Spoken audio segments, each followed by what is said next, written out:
এবং জেনারেল ওয়াকার মনে করেন যে তাদের আর কথা বলার কোনো প্ল্যাটফর্ম নাই, তাদের কেউ গোনেও না, বার্তা দেয় না। তো নিজেদের ইম্পর্টেন্স বাড়ানোর জন্য এসব, তিনি এটাকে বলেন ইম্যাচিউর অ্যাক্টিভিটিস।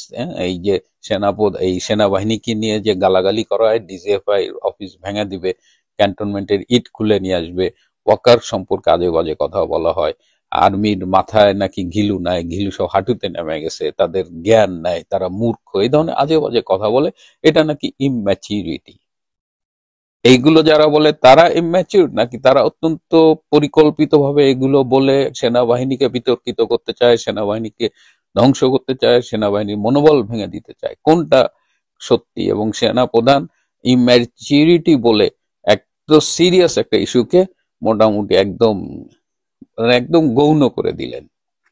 তিনি যখন এই কথাগুলো বলছিলেন না, খুব পিন পতন নীরবতা ছিল এবং কোনো রেসপন্স নাই। তারপরেও তিনি শুনতে চাচ্ছিলেন। তো এই এই যে আর্মিকে নিয়ে এইসব কথা বলা হচ্ছে, তখন একজন অফিসার দাঁড়িয়ে বলেন যে স্যার, এইভাবে বললে তো আসলে জুনিয়র অফিসারদের মধ্যে একটা প্রতিক্রিয়া হয়, সৈনিকদের মধ্যে একটা প্রতিক্রিয়া হয়, আমাদের ফ্যামিলির কাছে আমরা মুখ দেখাতে পারি না, আমাদের ইমেজ সংকটে পড়েছে, সবার কাছে আর্মি এখন একটা খেলো ব্যাপার হয়ে গেছে। তো তখন জেনারেল ওয়াকার বলেন যে ঠিক আছে, আমরা এইগুলো সব ঘটনার নোট রাখছি এবং সময় মতো এর ব্যবস্থা নেওয়া হবে। আল্লাহই জানেন এর দ্বারা উনি কি বুঝাইছেন, সময় আর কবে হবে ওনার ব্যবস্থা নেওয়ার। আর্মির তো আর মানে আর্মিকে এখন কেউ সোনা বাহিনী বলে, কেউ আনসার বাহিনী বলে, কিন্তু ওয়াকারের আর সময় হয় না। যাই হোক, প্রমোশন নিয়েও সেখানে কথা হয়েছে। একজন অফিসার, একজন ফুল কর্নেল, তিনি জানতে চেয়েছেন যে 3বার তার প্রমোশন কেন হয়নি এবং এইবার তার ফাইলই বোর্ডে যায়নি। তো এই সময় আবার মিলিটারি সেক্রেটারি দাঁড়িয়ে বলেছেন যে এইভাবে স্পেসিফিক প্রশ্নের উত্তর দেওয়া তো সম্ভব না, কারণ এগুলো রেকর্ড দেখতে হবে, এগুলো ডেটা দেখে বলতে হবে। তো তখন জেনারেল ওয়াকার বলে যে ঠিক আছে, এই সব রেকর্ড দেখে কারণ জানিয়ে নেক্সট কোনো একটা সভায় তার এই প্রশ্নের উত্তর দেওয়া হবে। তো এটা নিয়ে একটা আলোচনা হয়েছে। আর ওয়াকারের বডি ল্যাঙ্গুয়েজটা খুব নাকি দেখার মতো ছিল, যে তিনি মোটামুটি তিনি এখন একটু রিল্যাক্সড ফিল করেন, কারণ তার গোপন আতাত হয়ে গেছে। এই আতাতের জন্য তিনি বেশ ফুরফুরে মেজাজে আছেন, চায়না যাবেন। কিন্তু আর্মিতে কিন্তু এইসব নিয়ে ভীষণ অসন্তোষ দানা বাঁধছে। আমি আমি আমার তো বিভিন্ন লেভেলে আর্মিতে যোগাযোগ আছে, আমি অনেকের সাথে কথা বলি, সবাই ক্ষুব্ধ এবং সবাই মানে আর্মির বর্তমান ভূমিকাটা আর্মির ভেতরেই তারা খুব একটা পছন্দ করছে না। তার মধ্যে আজকের এই অফিসার্স অ্যাড্রেসেও সেটার একটা রিফ্লেকশন ছিল, যে সাধারণত এইসব অ্যাড্রেসে সবাই প্রাণ খুলে আলাপ করে, বিভিন্ন নিজেদের ইস্যু নিয়ে কথা বলে, বাট আজকে এই বিষয়গুলো নিয়ে তেমন কোনো আলোচনা ছিল না।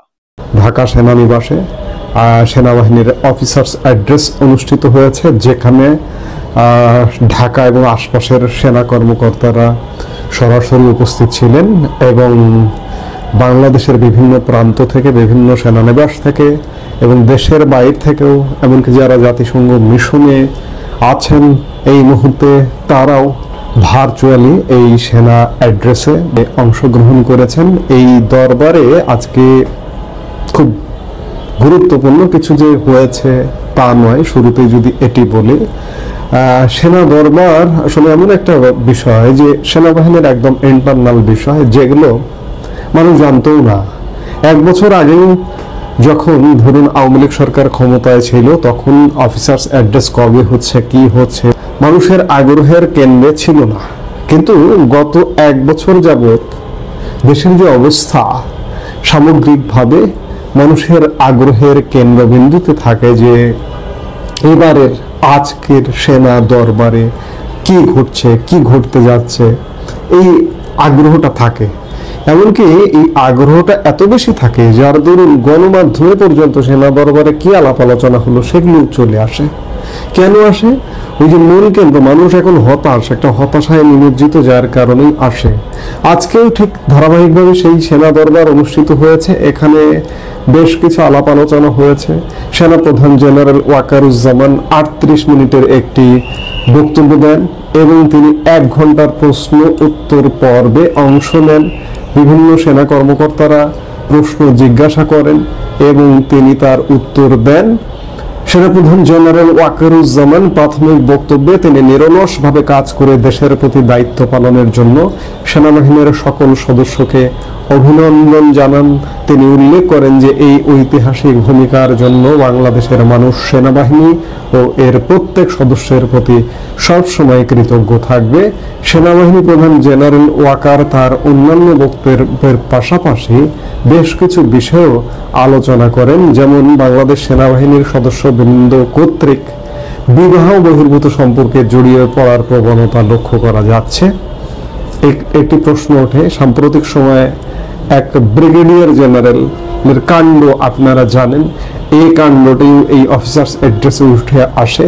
সেনাপ্রধান বলেন যে এহেন অপরাধের মাধ্যমে আমরা একদিকে যেমন আমাদের জীবনসঙ্গীদের প্রতারণা করি, অন্যদিকে আমাদের সন্তানদের জীবনকেও অযাচিতভাবে হুমকির মুখে ফেলে। তাই তিনি সকলকে সতর্কতার সাথে এরূপ কার্যক্রম থেকে বিরত থাকতে এবং অধীনস্থদেরকেও বিরত রাখতে প্রয়োজনীয় ব্যবস্থা গ্রহণ করার নির্দেশ দেন। সেনা সদস্য কর্তৃক সংগঠিত বিভিন্ন অপরাধমূলক কার্যক্রম নিয়ে সামাজিক মাধ্যমে অযাচিত প্রচারণা চলমান রয়েছে। প্রচলিত সেনা আইন ও প্রথা অনুযায়ী সেনা সদস্যবৃন্দ কর্তৃক সংগঠিত সকল অন্যায়েরই বিচার হয়ে থাকে। তবে সকলকে মনে রাখতে হবে যে অপ্রতুল প্রমাণের ভিত্তিতে অপ্রয়োজনীয় দ্রুততার সাথে বিচার করলে তা ভুল হওয়ার সম্ভাবনা থাকে। তাই প্রয়োজনীয় সময় নিয়ে যথাযথ তদন্তের মাধ্যমে প্রমাণ সংগ্রহ করতে চলমান সকল অভিযোগের বিষয়ে যথাযথ বিচারিক ব্যবস্থা গ্রহণ করা হবে বলে তিনি জানান। সামাজিক মাধ্যমে বাংলাদেশ সেনাবাহিনী ও এর সদস্যদের বিরুদ্ধে চলমান অপপ্রচার বিষয়ে তিনি সকলকে ধৈর্য ধারণ করতে বলেন। তিনি বলেন যে বিভিন্ন ব্যক্তি তাদের বিভিন্ন স্বার্থ উদ্ধারের লক্ষ্যে এমন কাজ করছে। এসবের বিরুদ্ধে তাৎক্ষণিক ব্যবস্থা গ্রহণ না করে পেশাদারি আচরণ করাই শ্রেয়।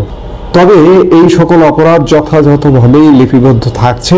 এই সকল দায়ী ব্যক্তিদের বিরুদ্ধে যথাযথ আইনি ব্যবস্থা গ্রহণ করা হবে।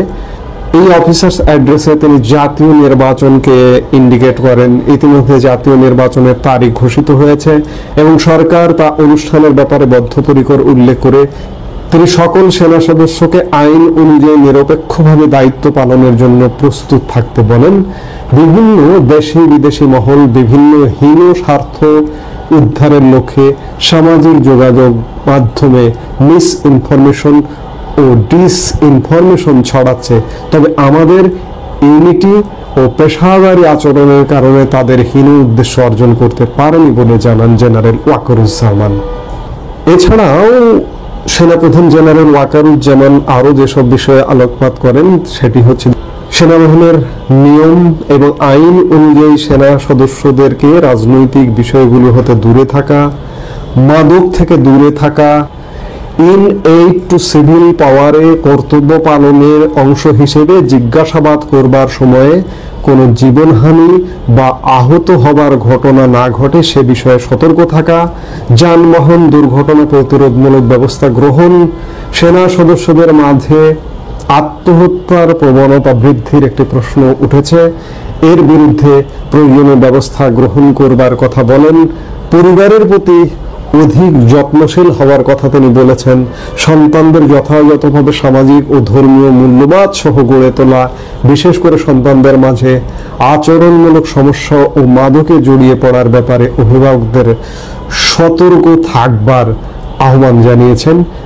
এছাড়া সেনাপ্রধান প্রায় 1 ঘন্টা সেনা অফিসারদের প্রশ্ন নেন এবং সেসব প্রশ্নের উত্তর দেন। সেনাবাহিনীর সম্পূর্ণ আভ্যন্তরীণ বিষয়গুলো উঠে এসছে, যেমন বিদেশে বহির্গমন ছুটি বিষয়ে এসছে, তারপর প্রমোশন বিষয়ে এসছে, সেনাবাহিনী নিয়ে কটূক্তি প্রসঙ্গ এসছে এবং এই কটূক্তি প্রসঙ্গে সেনাপ্রধান জেনারেল ওয়াকারুজ্জামানের উত্তরটাও ছিল খানিকটা সহনশীল, কৌশলী। তিনি বলেন যে এসব মন্তব্যে অখুশি হওয়ার কিছু নেই, যারা এসব করছে তাদের বয়স কম, আমাদের সন্তানের বয়সী, তারা বড় হলে নিজেদের ভুল বুঝতে পারবে, তখন তারা নিজেরাই লজ্জিত হবে। বিশেষ করে সাম্প্রতিক সময়ে এই যে নতুন একটি গড়ে ওঠা একটি রাজনৈতিক দল এনসিপি নেতাদের কটূক্তি প্রসঙ্গে কোন সেনা কর্মকর্তা প্রশ্ন করেন, প্রশ্নের উত্তরে জেনারেল ওয়াকারুজ্জামান খানিকটা বলেছেন যে এটি সহনীয়ভাবেই দেখতে হবে। তারা ছোট বাচ্চা, তারা বড় হলে বুঝে তারা নিজেরাই নিজেদের কাছে লজ্জিত হবে। এমনই এখানে খুব বড় ধরনের তেমন কিছু আজকে আলাপ আলোচনা হয়নি। সবশেষ সেনাপ্রধান জেনারেল ওয়াকারুজ্জামান তার বক্তব্য সবাইকে ধন্যবাদ দিয়ে বক্তব্য শেষ করেন। এই হচ্ছে আজকের সেনা দরবারের সারমর্ম। যদি বলি এই তেমন খুব গুরুত্বপূর্ণ সিদ্ধান্ত আজকের সেনা দরবার বা অফিসার্স অ্যাড্রেসে ঘটেনি। আমি জানি যে আজকের সেনা দরবার নিয়ে আসলে মানুষের কোনো আগ্রহ নেই, আমার নিজেরও আগ্রহ নেই, আমি নিজেও এটি নিয়ে আসলে কথা বলবার নিয়ত ছিল না, কিন্তু আমাকে অনেকেই নক করে। আজকে খুব একটা তেমন কিছু হয়নি, খুব গুরুত্বপূর্ণ কোনো ঘটনা ঘটেনি সেনা দরবারে। সেনাপ্রধান জেনারেল ওয়াকারুজ্জামান তিনি বলেছেন এসব মন্তব্যে অখুশি হওয়ার কিছু নেই। যারা এসব করছে তাদের বয়স কম, আমাদের সন্তানের বয়সী। তারা বড় হলে নিজেদের ভুল বুঝতে পারবে, তখন নিজেরাই লজ্জিত হবে। আমি জানি না তবে লাজ শরম আছে কি না আছে। মঙ্গলবার সকালে ঢাকা সেনানিবাসে অফিসার্স অ্যাড্রেস অনুষ্ঠানে সেনা সদস্যদের উদ্দেশ্যে বক্তব্যে কথা বলেন সেনাপ্রধান। এ সময় সেনাবাহিনীর যারা একেবারে দায়িত্বশীল অফিসার তারাও ছিলেন। তিনি সেখানে সেনাবাহিনীর অভ্যন্তরীণ কিছু শৃঙ্খলার কথা বলেছেন। সেনাবাহিনীর একজন কর্মকর্তার বিরুদ্ধে একটি রাজনৈতিক দলের সঙ্গে ইনভলভ থাকার অভিযোগ উঠেছে, সেটা তদন্ত চলছে। আরেকজনের বিরুদ্ধে নৈতিক স্খলনের অভিযোগ উঠেছে, সেগুলোর তদন্ত চলছে। সেনাপ্রধান বলেছেন যে মিডিয়া ট্রায়ালের বেসিসে প্রমাণ না পেয়ে কোনো কিছু করা হবে না। এবার এনসিপি উদ্দেশ্যে আছেন, এনসিপি বুঝলে বুঝ, না বুঝলে ভিন্ন কিছু। খবর যে আছে যদি এটা চলতেই থাকে, নিশ্চয়ই সেনাপ্রধান বুঝেছেন যে অন্যদের মধ্যে বাংলাদেশের মানুষের ভেতরে পালসে যে এরকম একটা চিন্তা লেগেছে যে সেনাবাহিনীকে নিয়ে এরকম বলে কিভাবে। নিশ্চয়ই বাহিনীতে ওগুলো নিয়ে কথাবার্তা হয়। যাই হোক, যেহেতু পাবলিকে এসছে, আমরা খুব বেশি প্রসঙ্গে আলাপ বাড়াতে চাই না। তবে জিনিস যে খুব একটা সুবিধার না, মানে সুবিধার না বলতে এই শুধু এনসিপি প্রসঙ্গ বলছি না, ওভারঅল সেনাপ্রধান বলছেন মানুষ এখন আস্থা রাখছে। তার মানে এই সরকার দুর্বল সরকার, নড়বড়ে সরকার, এই সরকারের বাইরেও মানুষ যে ভাবে যে না এখনো তো সেনাবাহিনী আছে, সেনাবাহিনী মাঠে আছে, দেখি না কি হয়। তিনি নির্বাচনের কথা বলেছেন। সেনাপ্রধান একটা জায়গায় এসে বলেছেন যে দেশ নির্বাচনমুখী, সেরকম একটি তাৎপর্যের কথা তিনি তুলে ধরেছেন। এক জায়গায় সেনাপ্রধান বলছেন দেশ এখন নির্বাচনের দিকে যাচ্ছে, অবাধ, সুষ্ঠু ও নিরপেক্ষ নির্বাচন অনুষ্ঠানে সরকারকে সহযোগিতা করার জন্য সেনাবাহিনী সব ধরনের প্রস্তুতি নিয়েছে। তিনি আরো বলেন দীর্ঘ সময় ধরে সেনারা মাঠে দায়িত্ব পালন করছেন, আগে এত দীর্ঘ সময় মাঠে থাকতে হয়নি, তাই সবার সঙ্গে ভালো সম্পর্ক বজায় রাখতে হবে, দূরত্ব থাকলে তা দূর করতে হবে। তিনি আরো বলছেন জোর দিয়ে যে সেনাবাহিনী একটি পেশাদার সংগঠন, মাঠে দায়িত্ব পালনের সময় পেশাদারিত্ব দেখাতে হবে, প্রতিশোধমূলক কোন কাজে জড়ানো যাবে না। ক্লিয়ার মেসেজ নিশ্চয়ই বুঝতে পারছেন আপনারা।